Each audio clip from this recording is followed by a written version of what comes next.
आधा बच्चों हम पढ़ रहे हैं दीवान मरहूम की याद में। इसमें एक सबक हम निकल पड़ा, आधा हिस्सा, और दूसरा आज पढ़ रहे हैं। अब्दुल कादर दीवान कौन थे, क्या थे और कहाँ रहते थे? इन सवालात का जवाब देना मेरे लिए आसान नहीं।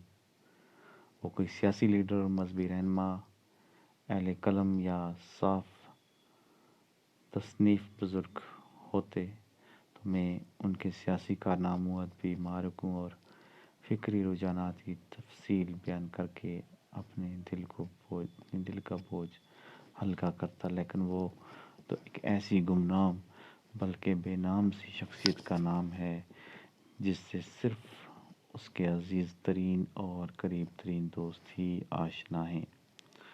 वो शुपियाँ से 1 या 1.5 मील के फासले पर वाक़ा गाँव चौगाम में दकियानूसी राइसों के एक ऐसे घराने में पैदा हुए थे कि जहाँ लड़कियों की तालीम गुनाह अजीम और लड़कों की तालीम तज़ी औकात और मयूब समझी जाती थी। लेकिन दीवान को बचपन में ही किताबों की परियां उड़ा कर ले गईं और उसे ऐसी नज़र लगा दी कि वो सारी ज़िंदगी किताबों के वरगर्दानी करता रहा। बुज़ुर्गों की नज़रें बचाकर अपना पेट और अपना बाप के जेब काट कर वो किताबें ख़रीदता रहा और पढ़ता रहा।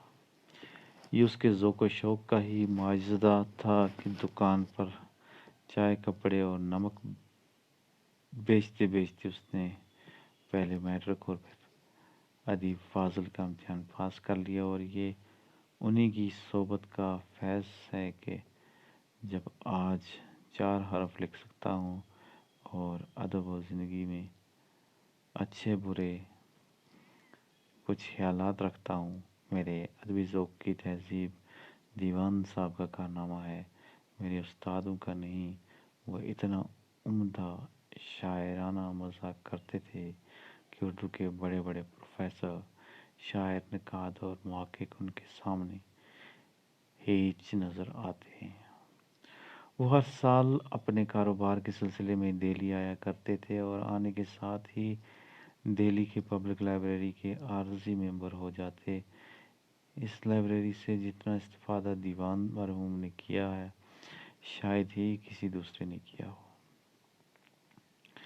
दीवान साहब का शुमार महदूद चंद ताजरों में किया जा सकता है कि जो कारोबारी दुनिया के गलाज़त में भी पाक और साफ रहते हैं। वो तजारत में इतने खरे, सादक अलकौल और ईमानदार थे कि सिर्फ 26 साल की उम्र में उन्हें अपने इलाके में वो कामयाबी हासिल हो गई कि उन्हें बुज़ुर्गों की सफ़े अव्वल में जगह मिलने लगी। वो सख्त किस्म के मजहबी आदमी थे लेकिन ज़ायद खुश्क न थे। अहले दीन की सोबत में बैठते तो सरापा ज़ुहद और तकवा, हमकारों के साथ होते तो रंदी और सरमस्ती की बातें होती। लेकिन इस तहज़ीब और शाइस्तगी के साथ साथ के रंद और मोमन में फ़र्क करना मुश्किल होता है। दीवान मरहूम को 5 वक्त नमाज पढ़ने के साथ साथ फिल्में देखने का भी बड़ा शौक़ था और मैं उन्हें अक्सर ये कहकर छेड़ता था कि जन्नत में ताज़ा तरीन फिल्मों की नुमाइश का कोई इंतज़ाम नहीं।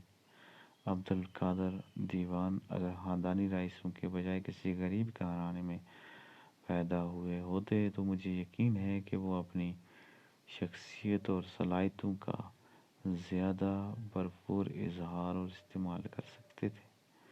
उनकी ज़ुबान और उनकी कलम में वो जादू था कि बड़े बड़े मुकर्ररों और अदीबों के यहाँ मुझे नज़र नहीं आता। वो यूं तो सब शर्मीले थे और बेतकल्लुफ़ दोस्तों के अलावा किसी से बेतकल्लुफ़ न होते, लेकिन जब एक बार खुल जाते तो फिर انداز گل افشانی گفتار دیکھنے کے قابل ہوتا۔ تو بچوں آج کا سبق یہیں تک، ایک اور سبق کے ساتھ کل پھر ملیں گے۔ شکریہ۔